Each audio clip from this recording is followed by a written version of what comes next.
The great hall of the Galactic Council buzzed with excitement. Huge screens showed a blue-green planet spinning slowly in the darkness of space. "Earth," said Counselor Dorn, pointing a long gray finger at the image. "A Class 3 world. Perfect for our needs." The other council members nodded. The Vex had done this many times before. Find a developing world, pretend to be friends, then take what they wanted. 17 worlds had already fallen to their tricks. "The humans are still fighting each other over land and resources," continued Dorn. "They will be easy to fool with promises of technology and peace." Counselor Meyer, chosen to be the face of first contact, smiled. "I will tell them what they want to hear. When they trust us completely, we will begin the harvest." On Earth, the arrival of the alien ships caused both fear and hope. The sleek vessels appeared suddenly, hovering over major cities without any warning. After 3 days of silence that kept the world holding its breath, they finally sent a message. "We come in peace." Ambassador Tom Teller wiped sweat from his forehead as he prepared to meet the aliens. A former diplomat with 30 years of experience, nothing had prepared him for becoming humanity's first representative to an alien species. "Remember, Ambassador," said the president through his earpiece, "the future of Earth depends on making a good impression." Teller nodded, watching as the door of the alien ship opened with a soft hiss. Counselor Meyer stepped out, tall and elegant with shimmering blue-gray skin. "Greetings, people of Earth," Meyer said, voice smooth and pleasant. "The Galactic Council welcomes you to the interstellar community." In the following weeks, the Vex shared amazing technology. They helped cure diseases, offered clean energy systems, and promised to end hunger and poverty. World leaders signed treaties with the aliens, eager for the gifts they brought. Commander Jack Wilson watched the aliens with narrow eyes. From his office at United Earth Defense Force headquarters, he reviewed every piece of information about the Vex. "They're too helpful," he told his team. "No one gives this much without wanting something big in return." Wilson ordered quiet preparations. New weapons were developed in secret. Military units trained for scenarios involving alien betrayal. Most thought he was paranoid, but Wilson didn't care. "Hope for the best, prepare for the worst," he told his officers. "That's how we'll survive if I'm right." Dr. Lisa Reed bent over her microscope in her lab at the Global Research Center. As a top xenobiologist, she had been given samples of Vex tissue to study. "This doesn't make sense," she muttered, comparing her findings to the information the Vex had provided about themselves. The cellular structure showed signs of artificial modification, not the natural evolution they had described. Later that night, Reed accessed the Vex database they had shared with Earth scientists. Digging deeper than others had, she found hidden files with strange terms, resource acquisition protocol, and Class 3 processing timeline. A chill ran down her spine when she translated one particular file. Subject world, Earth.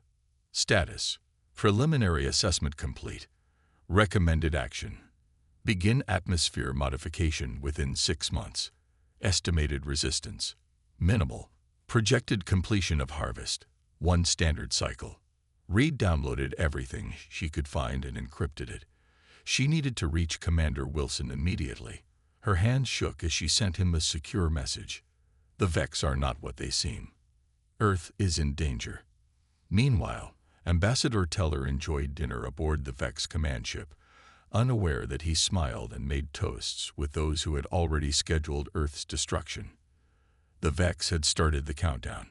In 6 months, they would show their true purpose, and they expected Earth to fall quickly, just like all the others had. They had no idea what they were about to provoke. 6 months passed quickly. The Vex ships had become a normal sight in Earth's skies. People no longer stopped to look up when shadows fell across cities. The aliens had kept their promises of new technology, medicine, and food production methods. Most humans trusted them completely. Dr. Lisa Reed did not. After discovering the Vex's true plans, she had gone into hiding with Commander Wilson's help. Together, they had built a small team of trusted scientists and soldiers who worked in an old military base deep underground. "The Vex ships are changing position," said Wilson, looking at radar screens showing alien vessels moving to new locations around the planet. "Something's happening." Reed checked her watch. "It's exactly 6 months since first contact, just like their timeline said." Wilson grabbed his secure phone. "Alert all units. This is not a drill." But his warning came too late. Across Earth, the Vex ships opened their lower bays. Giant machines descended, hovering a mile above major cities. With a deep humming sound, they began releasing thick clouds of greenish gas into the atmosphere. In New York, London, Tokyo, and 100 other places, people watched in confusion as the gas spread and mixed with clouds. Rain began to fall, burning rain that melted concrete and caused plants to wither instantly. Ambassador Teller was in the middle of a meeting aboard the Vex command ship when alarms began blaring from Earth. He rushed to a window and saw the destruction beginning below. "What are you doing?" he shouted at Counselor Meyer. "Stop this immediately." Meyer's friendly mask disappeared. "Your world has been selected for processing, human. Your species is simply in the way of resources we need." 2 Vex guards grabbed Teller and dragged him to a holding cell. Through the small window in his door, he saw other Earth representatives being rounded up. "You don't understand what you've done," Teller told Meyer as he struggled. "Humans don't give up easily." Meyer laughed. "Neither did the 17 other species we harvested. They all said the same thing. They all failed." On Earth, chaos spread quickly. The acid rain destroyed buildings, vehicles, and power lines. Communications went down in many areas. Government leaders who had welcomed the Vex now scrambled to organize a response. But Commander Wilson was ready. His underground bases activated around the world. Soldiers in special protective gear moved into position. Scientists deployed equipment designed to counteract the Vex technology. "Send the signal," Wilson ordered. Across the planet, hidden transmitters sent a coded message. "Hornet protocol active." It was the signal for thousands of prepared resistance cells to begin operations. While most of the world had embraced the Vex, Wilson had convinced enough military leaders to prepare secretly for this possibility. Dr. Reed worked frantically in her lab. The sealed samples of Vex tissue had been her obsession for months. Now she finally understood their weakness. Their cellular structure can't handle certain Earth compounds, she told Wilson over a secure line. Caffeine disrupts their nervous system. Capsaicin, the chemical in hot peppers, burns through their skin like acid. Wilson smiled for the first time that day. "So coffee and hot sauce are deadly to them. That's the most Earth thing I've ever heard." Reed nodded. "Start production immediately. We need weapons that deliver these compounds directly to their ships and troops." In his cell on the Vex ship, Ambassador Teller discovered something interesting.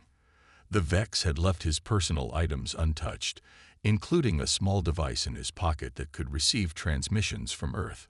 A message from Wilson reached him. "Hold tight. Phase 1 beginning." Outside his window, Teller saw the first sign that the Vex had miscalculated.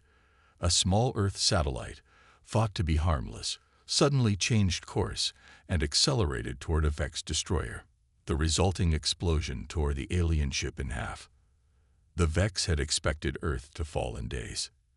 They were about to learn a painful lesson. Counselor Dorn slammed his fist on the table aboard the Vex command ship. "How is this possible? The humans should have surrendered by now." 2 weeks had passed since the betrayal. According to all Vex calculations, Earth should have been on its knees. Instead, reports of resistance came in hourly. The Vex had lost 12 ships and hundreds of ground troops. "Their response makes no sense," said a frustrated Vex general. "There is no central command for us to target. They fight in small groups that appear and disappear." Counselor Meyer studied the reports with growing concern. "This Hornet protocol is unlike anything we've encountered before. The humans are adapting our own technology against us." Deep in his underground command center, Commander Wilson coordinated the global resistance. Maps showed thousands of small red dots, each representing a resistance cell operating independently. That's the beauty of the Hornet Protocol, Wilson explained to his officers. We don't need to win big battles. We just need to sting them everywhere until they can't take it anymore. A communications officer rushed in. Sir, we've received a transmission from Ambassador Teller on the Vex command ship. Wilson's eyes widened. Put it through. Teller's voice was quiet but clear. The Vex classified Earth as a Class 3 resource world. It means they think we're disposable. They've done this to 17 other worlds before us. All of them fell within weeks. Well, said Wilson with a grim smile, we're going to break their perfect record. In cities around the world, the Vex found themselves facing an enemy they couldn't understand. Their advanced weapons and tactics, designed for conventional warfare, proved less effective against humanity's chaotic response. In Madrid, a group of farmers modified tractors into armored vehicles that could withstand Vex weapons. In Bangkok, street vendors discovered that their propane cooking tanks, when modified, could penetrate Vex armor. In Rio, taxi drivers formed a network that trapped and destroyed Vex patrols in the narrow streets they knew by heart.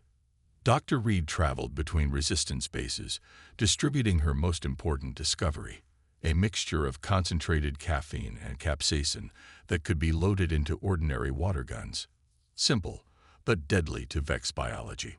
They expected us to fight with missiles and tanks, she told a group of resistance fighters. They never imagined we'd fight with coffee and hot sauce. The Vex sent ground forces to secure important resources, metal mines, water sources, and energy plants. But everywhere they went, they found humans who refused to give up. Near a critical mining facility in Australia, Vex troops encountered what seemed to be abandoned construction equipment.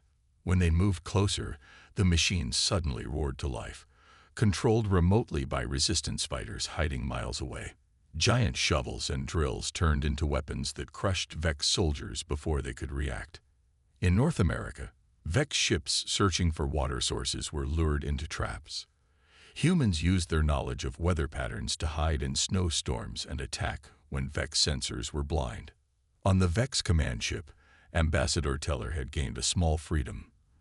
The aliens, curious about human psychology, allowed him to walk within a restricted area. This gave him access to a maintenance panel where he modified his communication device. Using a medical implant he had received years ago, Teller transmitted critical information about Vex ship weaknesses back to Earth. This data led to the greatest human victory yet. A Vex destroyer positioned over Chicago detected a small object rising from Earth, just a weather satellite according to their scans.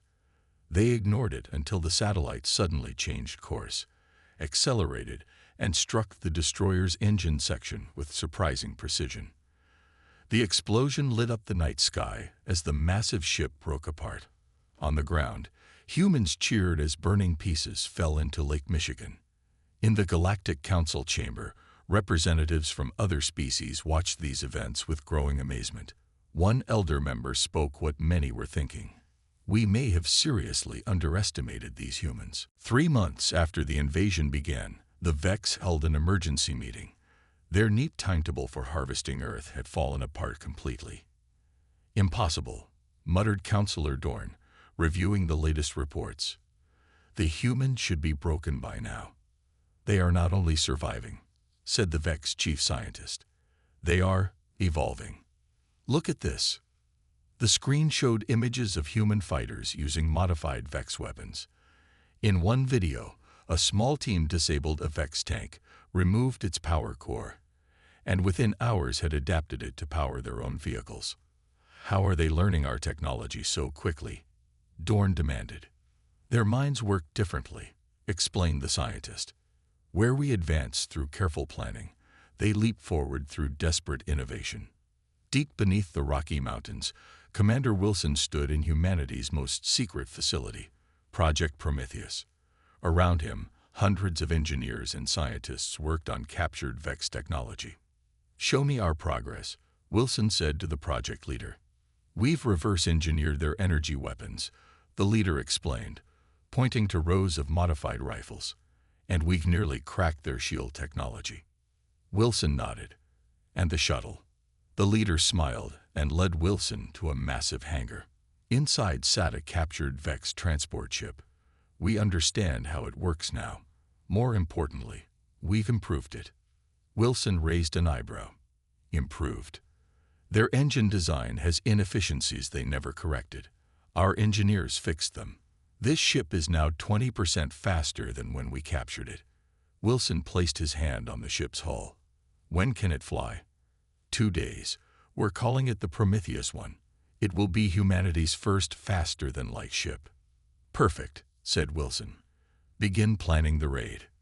In her lab at another underground facility, Dr. Reed checked the progress of her latest creation.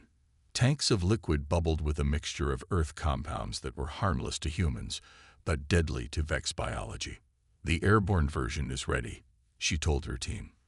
When released, it will specifically target Vex respiratory systems without harming Earth creatures. A young scientist looked up from his microscope. The Vex won't know what hit them. They've never encountered Earth's biological diversity before. Reed nodded. That's our greatest advantage. They see us as a single species to be conquered. They don't understand that humans and Earth's ecosystem evolved together. What's harmless to us can be deadly to them. On the Vex command ship, Ambassador Teller sat across from 3 Vex scientists. They had been questioning him daily, trying to understand human psychology. Why do you continue fighting when you must know you will lose? One asked. Teller smiled. Humans don't believe in must lose. We see impossible situations as challenges. Illogical, said another scientist. Your people lack our advanced development. Your weapons are primitive. Your tactics should not work. That's exactly why they do work, said Teller, carefully feeding the Vex false information about human limitations. We're too primitive to know when we're beaten. What the Vex didn't realize was that each conversation gave Teller more insight into their thinking. Each question revealed what they feared about humans. In orbit around Earth, a small team of human soldiers led by Wilson's top lieutenant approached a Vex shuttle. Wearing stolen Vex environment suits, they tricked the automated systems into opening the airlock. Within minutes, they had secured the ship and changed its identification codes. The shuttle's computer now recognized it as an authorized Vex transport. Project Prometheus is go, the lieutenant reported through a secure channel. Across Earth, resistance cells received the coded message. The fire is lit. In the Galactic Council chamber, reports from Earth caused growing concern among the representatives. The humans have begun adapting Vex technology, reported an intelligence officer. Their modifications achieve efficiencies our engineers thought impossible. One council member from an ancient species leaned forward. In all our history, no Class 3 world has survived the first month of processing. These humans have lasted 3 months and are getting stronger. Another member spoke quietly. Perhaps we should reconsider the classification of Earth. The council chamber grew silent as images from Earth showed the first human-modified Vex ship rising from the planet's surface, preparing to break the blockade. The galaxy was about to witness something unprecedented. 6 months into the war, Earth was ready to strike back. The Vex still controlled the skies, but on the ground, they held less territory each day. Commander Wilson stood on the bridge of Prometheus 1, humanity's first faster-than-light ship. Around him, a small fleet of 20 vessels waited, some captured Vex ships, others made from a mix of Earth and alien technology. All ships report ready, sir, said his communications officer. Wilson nodded. Begin Operation Breakout. The small fleet rose from hidden bases around the world. The Vex orbital defenses immediately detected them and opened fire. But the human ships moved in unexpected patterns, using the modifications their engineers had developed. They can't lock onto us, reported a sensor operator with a grin. Our engine signatures don't match anything in their targeting systems. Wilson watched as his fleet punched through the blockade, losing only 2 ships. Set course for their supply depot at the 4th planet. Let's show them what happens when you corner humans. On Earth, Dr. Reed gave the order to release her biological agent. Special drones, designed to look like ordinary birds, flew over Vex ground forces. The drones released a fine mist that the Vex sensors didn't detect as dangerous. Within hours, Vex soldiers began collapsing. Their breathing systems failed as the agent attacked their unique biology. Human resistance fighters moved in, wearing simple masks that protected them completely. The ground offensive is working, Reed told her team as reports came in. Vex forces are retreating from 6 continents. A young scientist looked up from his computer. Did you ever imagine we could fight back so effectively? Reed smiled. The Vex made a basic mistake. They judged us by our technology level, not by our potential. Humans have always been best at solving problems when our backs are against the wall. In orbit above Mars, Wilson's fleet struck the Vex supply depot. The alien commanders were caught completely off guard. They had never expected humans to reach this far into the solar system. Target their fuel reserves, Wilson ordered, then hit their communication arrays. The human ships, smaller and more agile than Vex vessels, darted between the massive alien structures. Where the Vex relied on overwhelming firepower, the humans used precision strikes at critical points. Within hours, the depot was crippled. The human fleet captured supply ships loaded with resources taken from Earth and other worlds. The Vex rely on long supply lines from their home systems, Wilson explained to his officers. We live right here. We can use local resources and adapt. That's our advantage. On the Vex command ship, Ambassador Teller had gained access to their communication systems. Using knowledge from his diplomatic career, he had convinced several Vex officers that he could help them understand why their invasion was failing. Instead, he secretly gathered evidence of Vex crimes and sent a message to every nearby star system. Attention all civilizations. The Vex have violated Galactic Council laws. They have destroyed 17 worlds and attempted to destroy Earth. We have proof. The message included detailed records from the Vex's own files, showing their resource acquisition protocol in full. The turning point came when Wilson himself led a daring raid on the Vex command ship. Using the captured shuttle from Project Prometheus, his small team boarded the massive vessel. Fighting their way through the ship, they reached the detention area and freed Ambassador Teller along with other human prisoners. Glad to see you, Commander, said Teller with a tired smile. I have something you need to see. He led them to the ship's central database. I found everything. Locations of all 17 harvested worlds, evidence against Vex leadership, and access codes to their communication network. Wilson smiled grimly. Download everything. It's time the galaxy learned the truth. As they escaped with the vital information, Wilson looked back at the Vex command ship. They thought Earth would be just another easy conquest. Instead, they woke a sleeping giant. Teller nodded. And the galaxy is about to meet humanity at its finest, defending not just ourselves, but all those who couldn't fight back. The Great Hall of the Galactic Council fell silent as the transmission from Earth played on the massive screens. Ambassador Teller's face appeared, calm but determined. Members of the Galactic Council, he began. For generations, the Vex have hidden a terrible secret from you. They have systematically destroyed 17 civilizations under what they call their resource acquisition protocol. Earth was meant to be number 18. The evidence that followed shocked even the oldest council members. Videos showed Vex ships destroying cities on different worlds. Documents revealed how certain council leaders had helped cover up these crimes in exchange for a share of the resources. This cannot be true, said one council member, looking at the Vex representatives. But the evidence was overwhelming.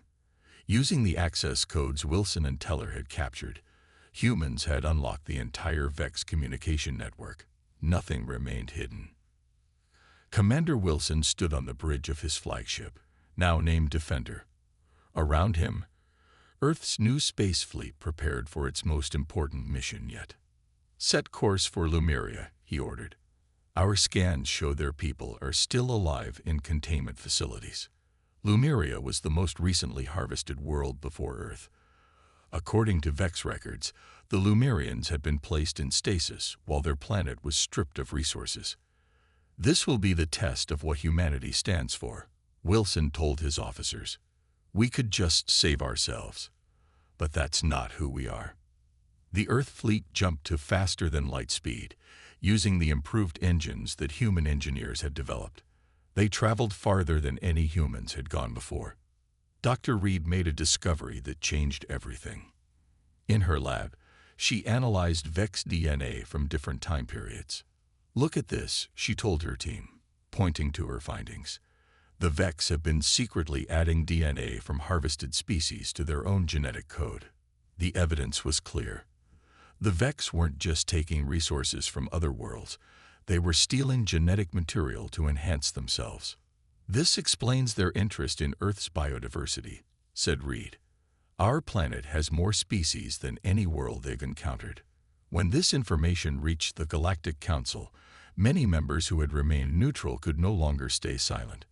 The Vex had broken the most sacred biological laws of the galaxy. On Earth, the governments that had survived the invasion came together. In a historic meeting held in the ruins of the United Nations building, they signed a new treaty creating the Terran Alliance. "For the first time in human history, we are truly united," said the newly elected Alliance president. "It took an enemy from the stars to make us see that our differences are small compared to what we share." The Terran Alliance sent a message to the Galactic Council. "Humanity demands justice for ourselves and for the 17 worlds that came before us. We will not rest until the Vex answer for their crimes." Ambassador Teller addressed the reformed Galactic Council, now purged of those who had conspired with the Vex. "Humanity was judged as primitive by the Vex," he said. "They thought this made us easy prey. Instead, they discovered that being young does not mean being weak. It means being adaptable, innovative, and unwilling to accept defeat."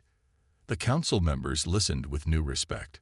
Screens showed Earth's fleet arriving at Lumeria, where human ships were breaking open the containment facilities and freeing the native population. "We offer friendship to peaceful civilizations," continued Teller. "But the galaxy should know this about humans. We protect our own, and we will stand for those who cannot stand for themselves."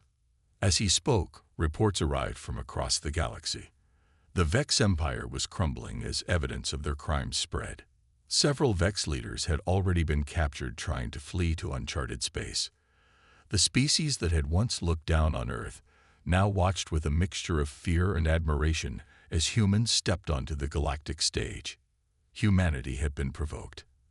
The galaxy would never be the same. 1 year after the Vex first attacked Earth, the Great Hall of the Galactic Council looked very different. New members from previously unknown species sat alongside established powers. Among them, representing Earth, stood Ambassador Teller. In the center of the hall, surrounded by guards from a dozen worlds, the Vex leadership awaited judgment. Councillor Dorn and Councillor Meyer, once powerful figures who had ordered the destruction of entire civilizations, now stood with their heads bowed. "The evidence is undeniable," announced the council leader. "The Vex systematically destroyed 17 worlds and attempted to destroy an 18th. For these crimes, the highest penalty must be imposed." The sentence was passed.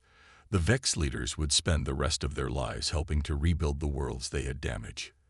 Their technology and resources would be used to restore what had been taken. Admiral Wilson, newly promoted, watched from the bridge of Earth's newest ship, the Unity. Around him, a fleet of 100 vessels patrolled the space near a recovering planet. This world, once nearly stripped bare by the Vex, now showed signs of healing. "Report from the surface, Admiral," said his communications officer.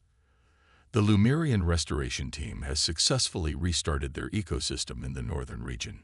Wilson nodded with satisfaction. Humans had proven themselves skilled not just at war, but at healing. Earth scientists, working with experts from other worlds, had developed ways to reverse the damage the Vex had caused. Send word to Earth, Wilson ordered. Tell them the Guardian Initiative is working. The Guardian Initiative was Earth's promise to the galaxy. The humans would protect developing civilizations from threats like the Vex. Where once the Vex had hunted for worlds to harvest, human ships now watched over these same worlds to ensure their safety. Dr. Reed stood before a gathering of scientists from 30 different species. Her work on genetics had made her famous throughout the galaxy. The Biological Protection Protocol is now in effect, she announced. No species may take genetic material from another without consent. The horror of what the Vex did must never happen again. The protocol, based on Reed's research, had become the foundation of new galactic law. Her understanding of how the Vex had manipulated DNA had led to protections for all life forms. A scientist from a distant world approached her after the announcement. My people were nearly destroyed by the Vex before humans revealed their crimes, he said. We owe you our future. Reed smiled. Humans understand what it means to stand on the edge of extinction. We will make sure no one faces that alone again. On Earth, cities were being rebuilt. Vex technology, now understood and improved by human engineers, helped create structures more advanced than anything that had existed before the invasion. The Terran Alliance had opened embassies from 100 worlds. Species that once never would have considered Earth worthy of notice now sent their best diplomats to establish relations. They watch us with both admiration and fear, Teller told the Alliance president during a meeting in the new capital. They respect what we accomplish but worry about how quickly we advanced. And what do you tell them? Asked the president. I tell them that humans have always been explorers and builders, not conquerors. We want to trade knowledge and culture, not take what isn't ours. As the day ended, Admiral Wilson and Ambassador Teller stood on the observation deck of the Unity. Below them, the recovering world of Lumeria turned slowly, its oceans beginning to shine blue again after being polluted by Vex mining operations. A year ago, we were fighting for survival, said Wilson. Now we're helping rebuild civilizations across the galaxy. Teller nodded. The Vex thought they were attacking a primitive world of divided people. Instead, they provoked humanity to unite and reach for the stars. Do you think the galaxy understands us yet? Asked Wilson. Not completely, said Teller with a smile. But they've learned one important lesson: never provoke Earth. We don't stay down. We rise, and we bring others with us. As the Earth ship continued its patrol, news of humanity's accomplishments spread across the stars. The species that had nearly been destroyed had instead become the galaxy's newest guardians. The age of human isolation was over. The age of human leadership had begun.